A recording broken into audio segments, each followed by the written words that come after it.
Alright guys, so I know you guys have been watching my channel. You've seen a lot of plugs for Odie's oil because that is my go-to finish for pretty much everything now. I refinished this table. When I originally built it, I finished it with lacquer.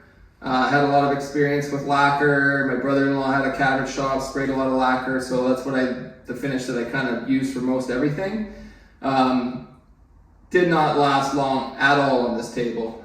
It was beginning to yellow, the wood, just from the sunlight coming through, and where we were like mopping around the base of the table, like the finish just came right off just from like the mop rubbing up against the table a little bit. And that's not even with like a heavy duty cleaner or anything. We've always used really mild cleaners. So I ended up just stripping the table right back down, sanding it all down. There's a video on that if you want to go back and watch it. And then I refinished the whole table with Odie's oil. So it's been about a year and a half maybe since I did that. And I think it's about time for another coat on the top. So I just noticed a few in the last month or two, the table was looking like a little bit dry again, just from all the cleaning and stuff. And I will say, my kids go to town on this table.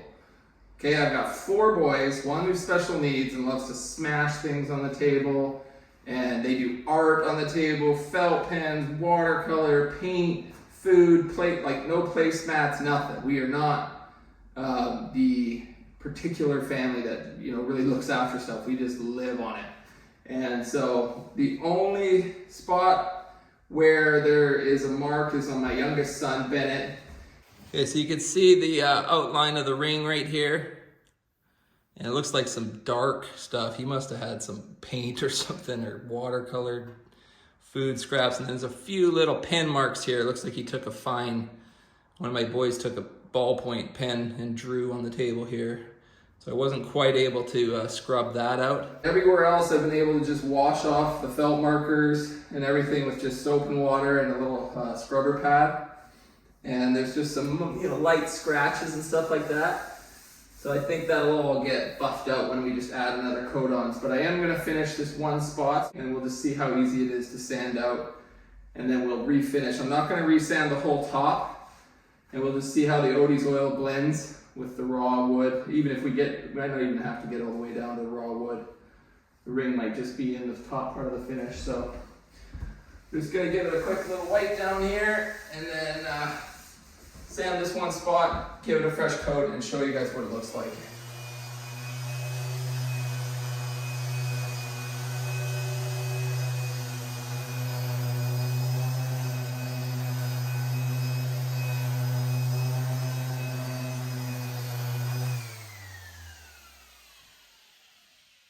So that was just about 10 seconds with a 180 grit on the orbital. And yeah, the mark's gone now. Pen marks are gone. Definitely wasn't staying too deep into the wood. I think if I did that in my house without like a vacuum, my wife would absolutely kill me. Well, my wife's not here. You're gonna take it to your grave. Be on YouTube. She doesn't watch my videos. She watches every one. All right. So we start with a little Scotch Brite pad here, and we just start buffing it in. And this will probably be enough to almost do the whole table. A few little smidges.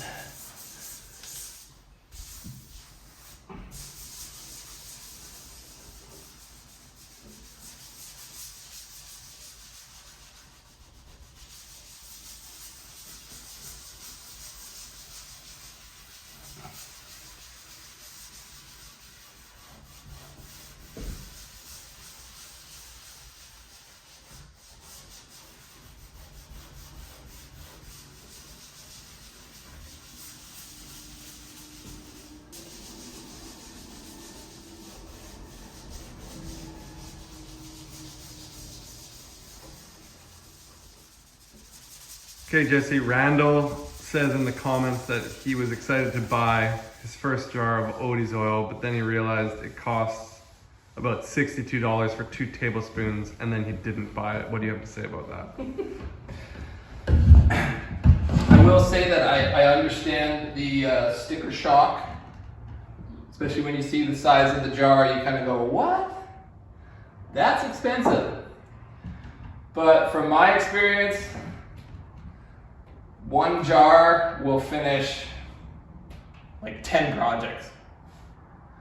If you were to buy a gallon of polyurethane and spray finish this table, the amount that you would lose just in the spray mist, you know, getting sucked out of your shop with your filtration system, like you'd probably go through the better part of a gallon, putting 3 coats, sanding in between, you know, your finish to get the nice thick buildup that you would need with polyurethane. That costs 60, 70 bucks a gallon.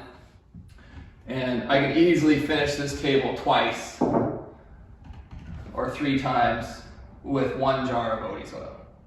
So the looks are very deceiving. You kind of go like, there's no way that this could, you know, go that far.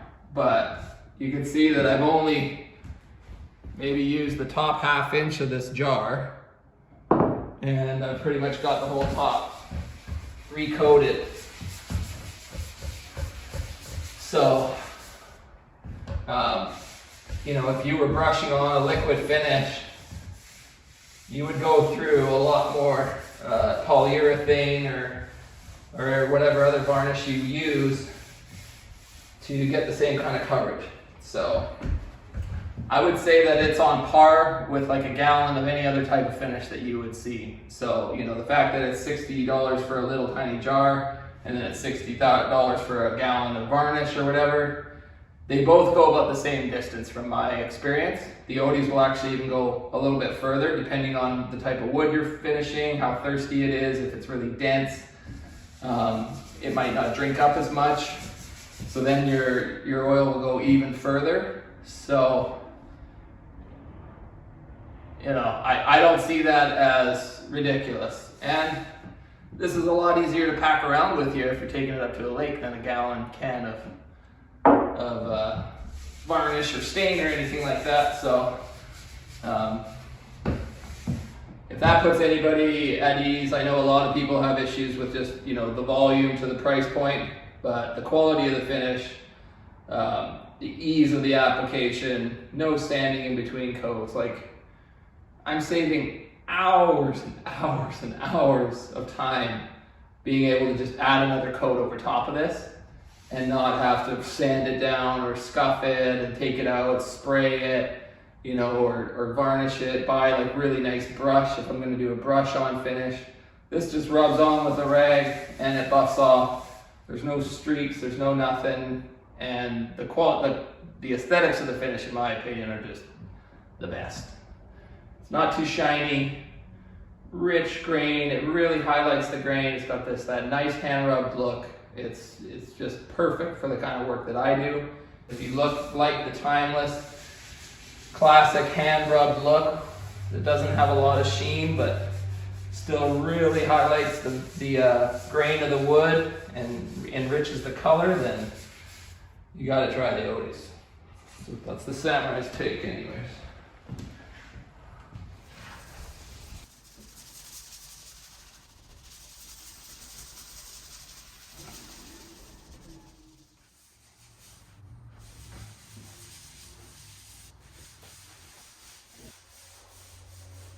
All right, so I put a nice thick coat on there, and I'm gonna let that soak in for about a half hour, 45 minutes. And then I'll just buff it off with a clean cotton rag. So while we let that soak in, let's go take a look at how some of my other projects that I built over the years are faring up over time. So here's the rocking chair I built, I don't even remember when, a year ago, probably, 2? The years, they just fly by. I don't even know how long it's been. It's probably 1.5 to 2 years. Yeah, so it's holding up beautifully. I finished it with the Odie's oil, just the original. I think I put a coat of wood butter on it just to kind of give it a little bit more sheen. These side tables, which were a part of our joinery challenge about a year ago, 6 months, a while back. Anyways, I finished these with the Odie's Oxy oil, and you could slightly tell they're a little bit darker than this, but I find that it might just be the wood color. This sapele here is already pretty dark when the oil goes on it. So I'm not sure if the oxy oil had this quite the darkening effect. It's a shade darker. It might on lighter woods. It doesn't do too much difference from my experience on the harder, darker woods. But Odie's oil does have tints that you can add to their oils, like darker browns, greens, like a whole spectrum of colors so that you can get pretty much any type of finish you want with, you know, more of like a smoked look. You can add kind of grays and browns, greens. There's all sorts of colors, and it's just a powder that you mix into your oil so you can mix it to your taste, and that will give you a more of a darker tint on woods like oak or fir or birch or maple, that sort of stuff, if you're looking for the darker look. So I would recommend go that route over the dark oil, unless you just want just a slight tint. Then the oxy oil or the dark Odie's oil will work really well for that. This is a good one here because a lot of people, when I built this cabinet, probably 3 years ago, I'm guessing, 4 years maybe even, everybody was freaking out. It was just like Karen party in the comment section because I was putting it right next to the shower, or even just in the bathroom. The bathroom. Dun, dun, dun. Everyone was worried. They said it's going to crack apart from the humidity and the steam coming out of the bathroom or the shower being like right here, and all this crazy steam just gets all over this thing, and it looks exactly the way it did when I first built it, except I did resand this and finish it with Odie's oil as well. I think I might have finished it originally with what's the Finnish oil, what's it called? Danish oil, yeah. Danish. So yeah, it was looking a little dry at a few spots, so I sanded it down and refinished it with the Odie's oil, and it looks gorgeous. People were also panicking because I put these raised carved panels in here, and I glued them tight with no expansion room around the outside, and everybody said that these doors were going to break apart. They haven't broken apart. The joints are still nice and tight. Everything is functioning beautifully. So for those of you who've been putting off building yourself a bathroom cabinet out of fear of the wood expansion and contraction monster blowing up your beautiful work, that's a bunch of BS. It works just fine, typically because bathrooms have fans that vent all that moist air, and not a big deal for woodwork. There's a reason why people have been building with wood for millennia. It's because it's a really versatile material that can handle a wide variety of conditions. And yes, there can be some movement over time in certain conditions, but it doesn't mean your stuff is just going to blow apart and get wrecked. Okay? That just hasn't happened to me anyways. But I will show you a few of my mistakes on projects, because not all my projects are perfect. So this blanket chest that I built a few years back is probably one of my favorite pieces design-wise. I just love the look of it. I had this inspiration to do it, probably inspired by stuff that I saw on Instagram, but then I kind of just tried to give it my own spin, and I think it turned out awesome. I just power carved this. This, I believe, I finished with polyurethane, and this is cherry on the ends, and then this is walnut. I find that the polyurethane really yellows walnut. It just hasn't like darkened into that rich, black walnut color that you hope it would. With the polyurethane on there, it's kind of been bleached out. The sun kind of comes through the windows and the doors and hits this, and you could see if you close up, like, just how the finish is kind of really blotchy and yellow especially on the end grain and on the handle here. Like, that's walnut, and it's almost the same color as the cherry because it's just been bleached out really bad. So polyurethane lacquer, like, they don't really have any good UV protectors in them. So over time, they might be durable finishes, but I find they don't have the same color. And the color just kind of gets worse and worse. So I'm probably going to end up refinishing this as well and taking it back to the Odie's oil. But I do want to show you one spot here where I did get a crack. So I noticed actually just a couple weeks ago that I got a little crack forming right here.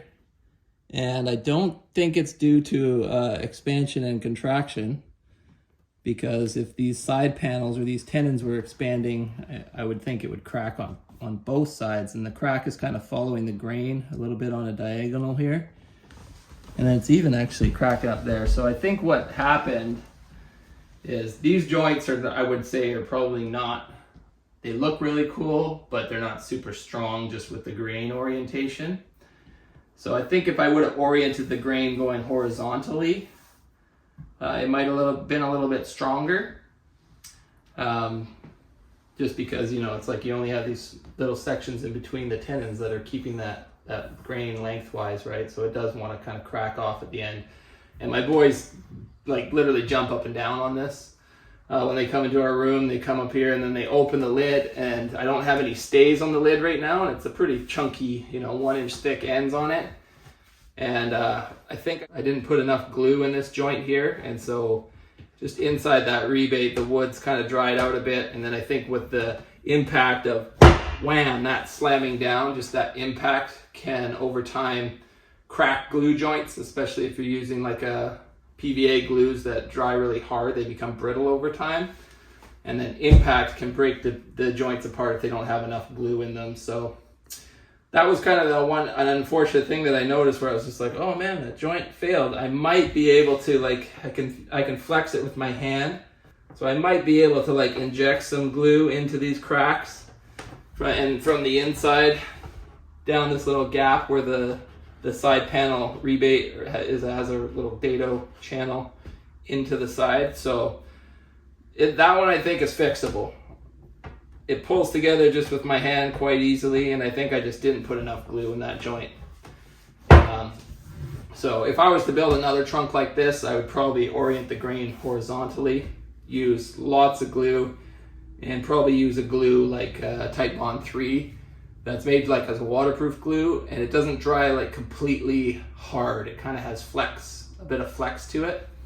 So that might be better in a joint style like this. Those would be my takeaways. Is I would not finish it with polyurethane, and I would probably design the grain orientation and the joinery a little bit different, just to prevent that from happening again. So not everything works out, you know, when you're taking risks and doing things that you haven't seen done before. There's always that risk of it not lasting over time. This one I think is fixable, and we'll see how she holds up for the rest of my days.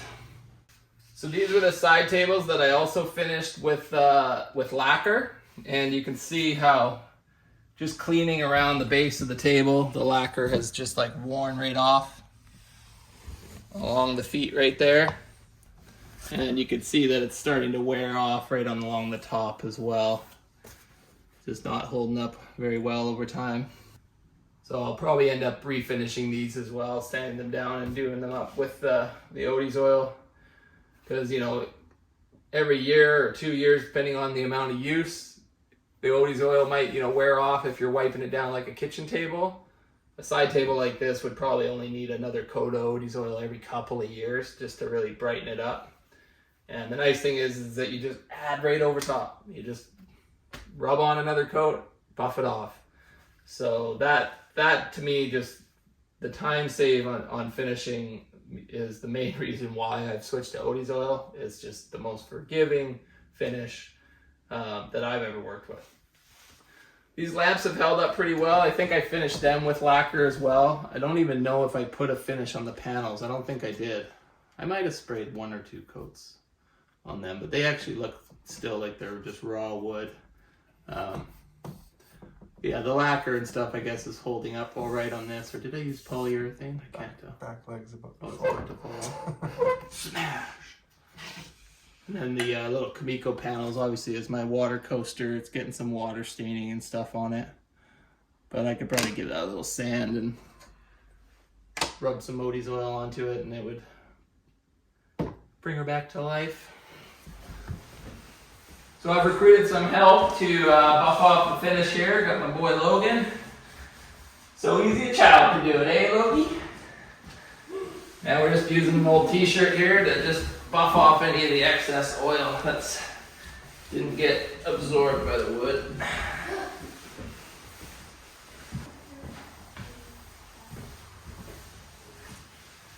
Give it a good buffing, and then I could add another coat tomorrow if I want to really build up a good finish, which I might do. And obviously the more coats you add, the more the finish builds up and the longer it'll last. So on a kitchen table, the more coats, the better. If you want to get your hands on some Odie's products, be sure to check out the links in the description box below. I recommend starting with just the original Odie's oil. And once you have some experience with that, feel free to check out all their other products as well. Till the next video, guys. Summer out. This spot right here was where we sanded out that little plate mark. And you can see that the Odie's oil just blended in perfectly, even without having to sand the whole tabletop.